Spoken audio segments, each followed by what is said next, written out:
met Tom when he came to the university and worked at the campus radio station.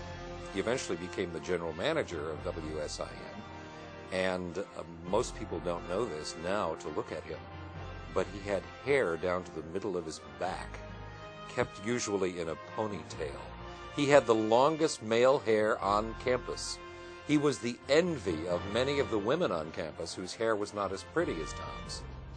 And then, one day, near graduation, I see Tom Dorr, and Tom Dorr has lost his locks. And I was stunned. I didn't know who it was at first. But then I realized, oh yes, that's the same Tom Dorr, who's improved the radio station over the last couple of years, and who's a pretty good guy, even hairless. Day to day, I deal with audiovisual technology, any sort of computer technology requests, and I deal with programming, website design. Basically, I try to help everybody that comes to me. I mean, you got to make your best effort, and that's what I try to do every day. Many people consider Tom Dorr to be the go-to guy for all things technology. His technological know-how can be traced back to his days as an undergrad at Southern. Within a week of the semester, I received a phone call from the computer guy, if you will, for Residence Life, who said, I need to see your resident, Tom Dorr. So Tom and I went down to the office. I knew he was in some kind of trouble. And what had happened is Tom was, I guess, trying to hack into the network. When asked, why were you trying to hack into the network, Tom Dorr's answer was, because I could.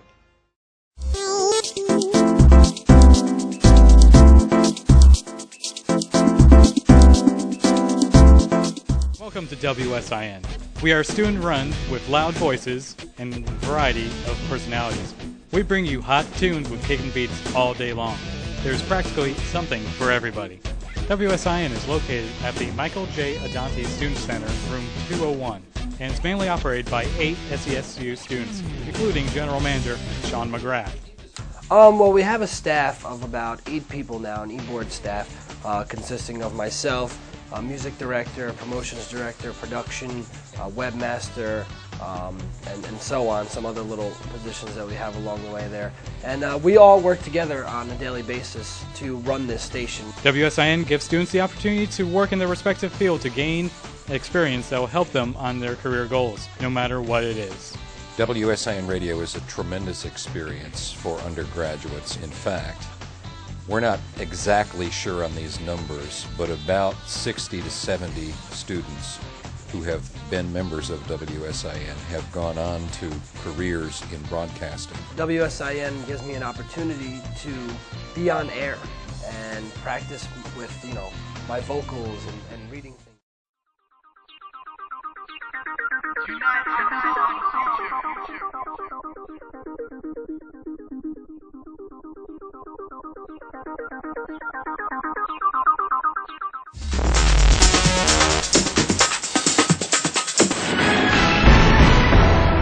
Welcome back, everyone. In tonight's breaking news, the pop princess herself has gotten busted for drinking and driving. Our room. Just sure. Why is it so wet? It's because I got wasted last night. There's a lot of things for our kids to tune into. Are you one of them?